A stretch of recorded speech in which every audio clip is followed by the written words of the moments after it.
Good morning, everybody, and welcome to the fourth video in our everything you always wanted to know about severe weather. Today's topic is one that is very near and dear to my heart, and that's the role of spotters and chasers and why they're important. But before I get too deep into it, I just want to remind everybody again, if you're watching this on our YouTube channel, to please consider hitting that subscribe button, as it really helps us out. And what also significantly helps us out is if you go to our website at www.nmscas.org and consider becoming one of our Patreon sponsors. As you know, that's really beneficial to us. It really helps us do what we do. All right, so back to today's topic. When I said the role of spotters and why they're important, is there's some people, even in the meteorological fields, that don't think we need to be out chasing. They think we're a danger, don't need to be out there, and radar is able to do everything we're able to do, so we should just be in and not be out doing what we do.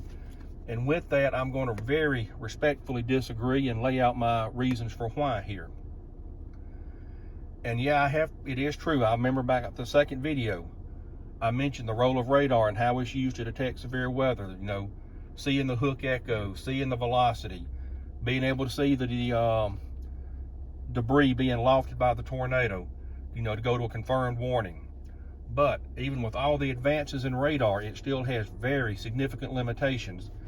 And let me go into what those are. The radar is set at an elevation, so the further you get away from the radar site, the higher the radar beam is. Now, I think the lowest elevation scan is just a ½ degree elevation, which doesn't sound like much, but when you can start to add mile after mile distance plus the curvature of the earth, that becomes very significant. All right, how significant? At 50 miles away, as you can see here, the radar beam is now 3,600 feet off the ground. Once you go out to 75 miles away, the radar beam is now 6,300 feet off the ground. And 100 miles away, you can see now 9,600 feet off the ground. And once you get below that radar beam, it has no idea what's going on. It is blind. It cannot see anything. It has no idea. And the reason that's important is the majority of your tornadoes are not these massive Ef4, Ef5 wedges. They're Ef0, Ef1s. And they can only lift debris sometimes 3,000 to 8,000 feet. So if you remember just from those graphics, depending on where you live, and this is especially true over in the Delta where you can be 80, 90, 100 miles from the nearest radar site, it cannot see what's going on. It has no idea. So they have to leave the warning, severe thunderstorm capable of producing a tornado, because they don't know what's going on at the ground, because the radar can't see it. So if there's not a spotter there to confirm it, they don't know. And that's just, look, you know, you may say an Ef0, Ef1, wow, that's not that strong, not that big of a deal. Well, let's look at the EF scale here, and you can see an Ef1 goes up to 110 miles an hour. And the type damage 110 miles an hour can do, it can flip a mobile home. It can partially remove the roof from your house. It can snap a telephone pole. It can blow large trees over. So you may have 110 miles an hour wind. It might not in and of itself be able to do a lot of damage if you're in a well-constructed brick home. But if it blows that 80-foot oak tree over in your front yard, then it just crushes your house. And if you happen to be under it, then an Ef1 is pretty significant. And it's also, research has confirmed that people are about 75% more likely to take shelter if they know a tornado is on the ground. You know, if they just hear the warning, it's capable, we don't know, then a lot of times I'm just going to ride it out. It's not going to happen to me. And let's take a look. I got some pictures of some Ef1 damage that I've taken here. This is a tornado down in Smith County a few years ago, and as you can see, all of this tin blown around, that used to be chicken houses. So they just absolutely destroyed them. Here's some more Ef1 damage. Actually, the exact same tornado, a little further down its track. This was an outdoor storage shed that you can see was attached to a slab, completely lifted it off the slab, destroyed the shed. And you think, you know, this may be construction similar to some mobile homes, especially some older ones. So here, if you're in an Ef1 tornado in a mobile home, this is what it can do. This is why they say get out and take shelter. So basically, the gist of why we're important.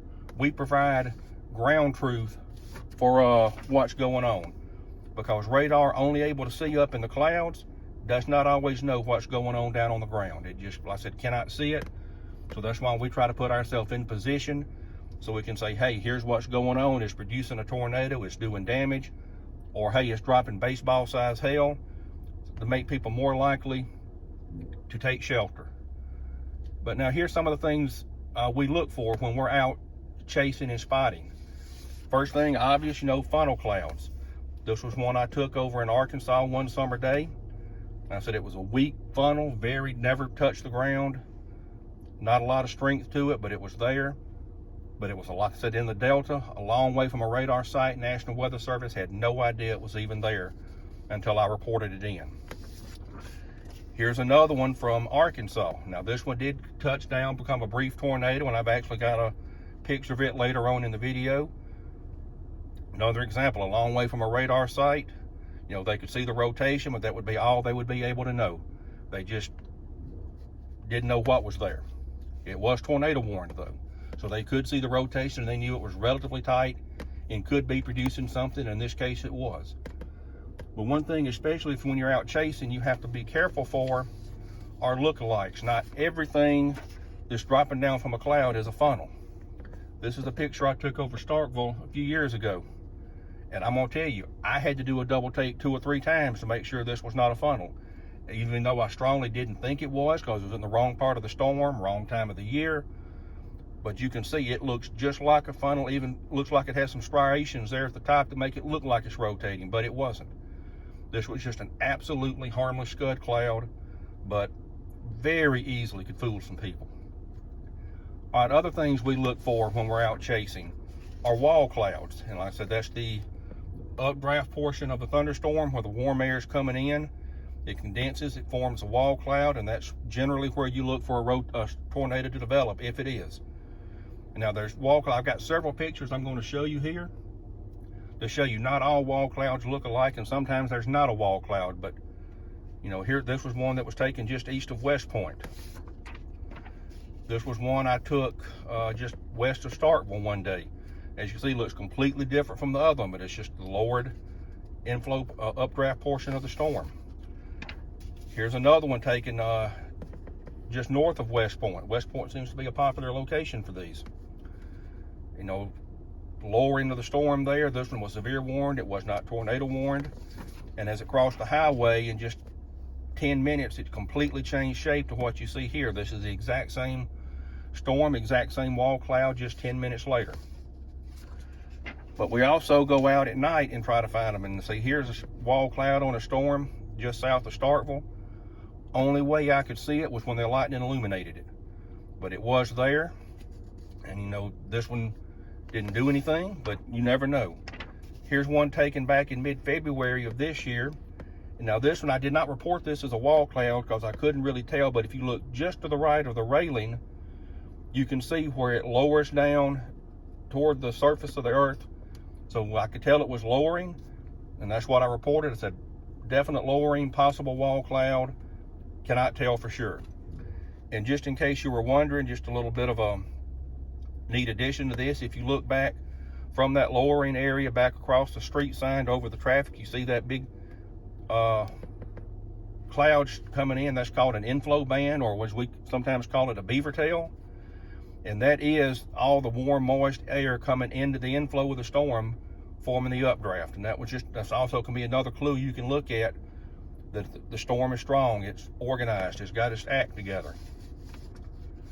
All right, the next thing we'll look at sometimes, is for a clear slot on the rear flank downdraft.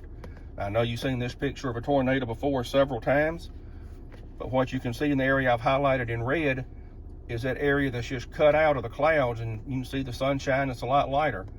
That is called the clear slot. That's formed by the rear flank downdraft, really strengthening and wrapping around the mesocyclone.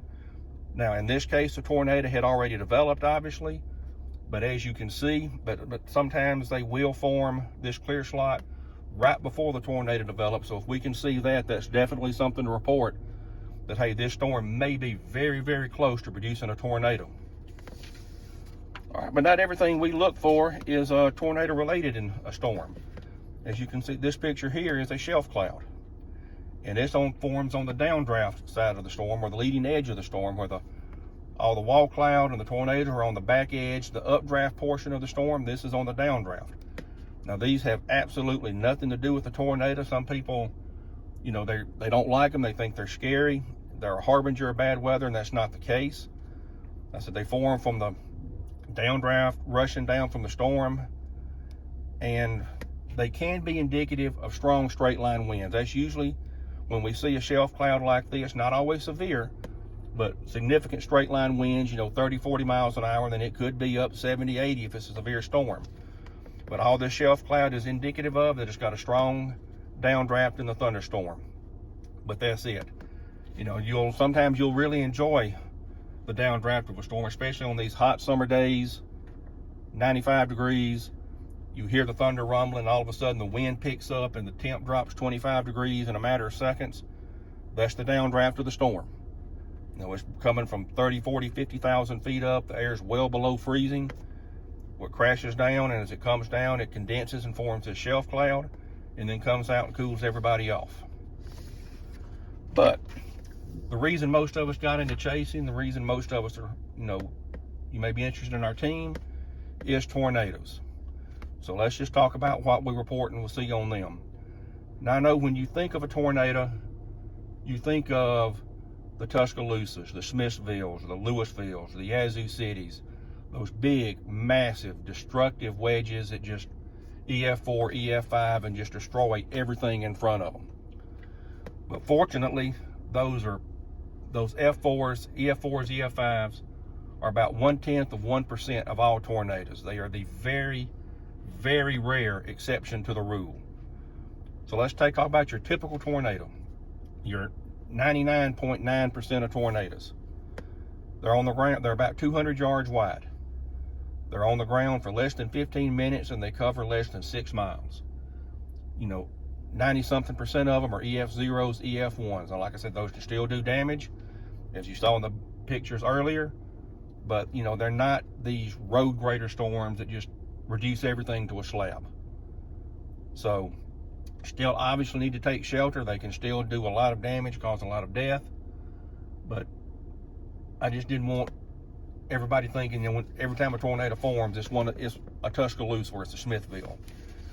Now, I mentioned earlier that funnel cloud in Arkansas that can sometimes produce a tornado. Well, here it is. It produced a tornado. It was on the ground, gosh, maybe all of 45 seconds. But as you can see, the condensation funnel didn't even quite make it to the ground. But as you see between the red arrows, there's the debris cloud where that was proof it's on the ground. So we can report that it is a confirmed tornado. It's on the ground. It's lifting debris up. This was just dust. It was over cotton fields. Ended up being an Ef0. But like I said, this is a storm that was probably 60 to 80 miles from the nearest radar site. So they would have no idea this was on the ground doing damage. So once again, the roller spotters were there. We can confirm this. I called in the National Weather Service. Hey, this is on the ground, and they were able to update the warning. All right, well, that's about all I've got for this week. I hope you enjoyed it and learned something. We'll come back next week for the last video of this series. Can't believe how quick it's gone by. And it's on when you're in the path of the storm. You know, how do I need to best take shelter, protect myself and my family? So I'll hope you come back then, and we'll see you next week.